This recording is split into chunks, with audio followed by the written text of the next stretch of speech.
I love Sandi Toksvig. I love memoirs.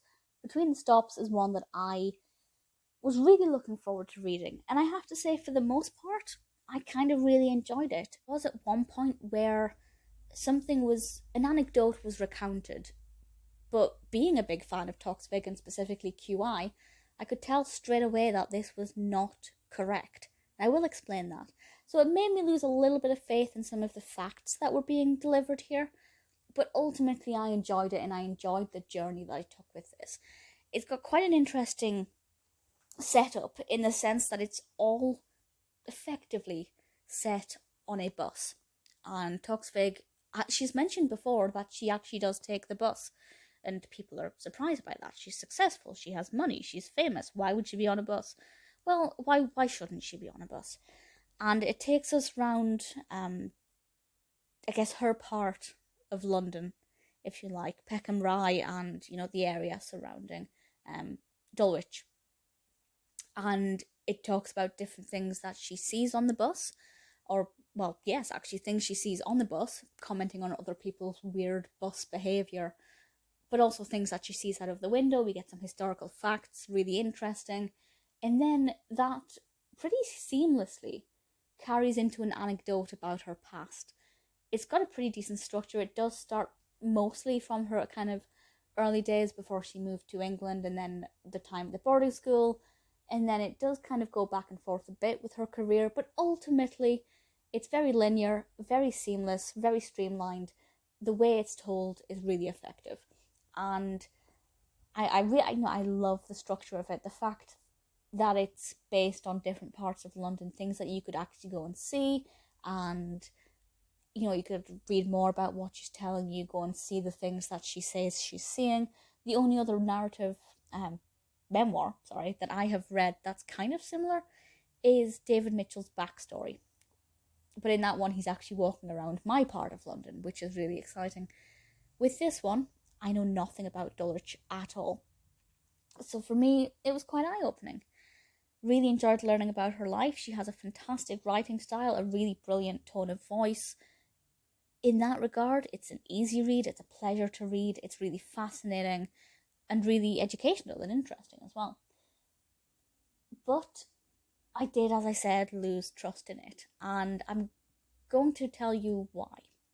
And this may seem petty, and it didn't stop me from reading it, but it did make me think, well, if that's not being told correctly, then what else should I not be trusting?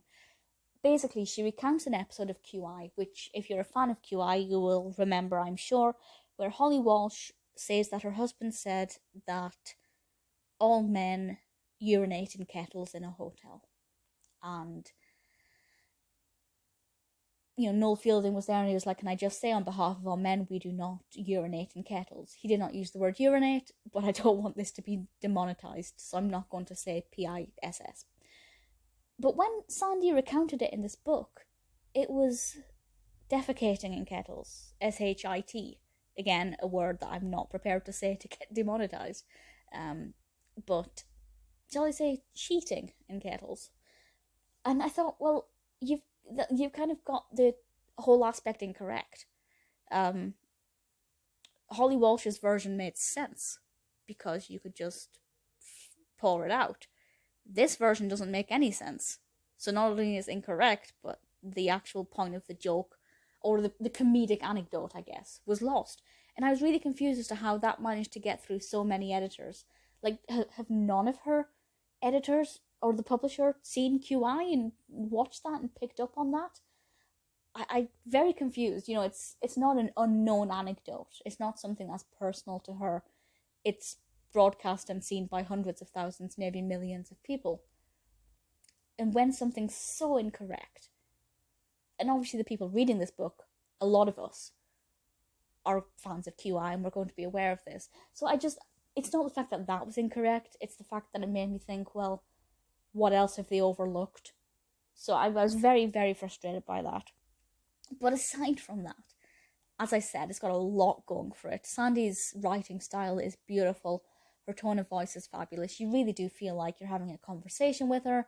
She divulges quite a bit of personal information, but not so much that you're feeling like it's a tell-all. She doesn't name drop too frequently. and the structure of it being set primarily on a bus.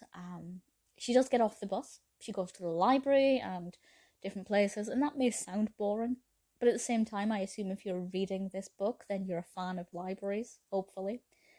I really thoroughly enjoyed it. I loved it up until the misrepresented anecdote. And then after that, I kind of enjoyed it, but took everything with a pinch of salt. If you like Sandi Toksvig, it's absolutely worth reading.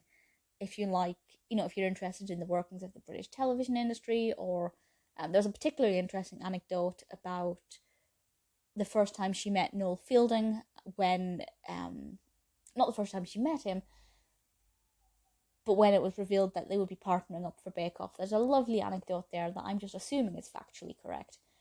I really enjoyed it. I did. Despite that issue, I'd say, Sandi Toksvig's memoir is definitely worth a read.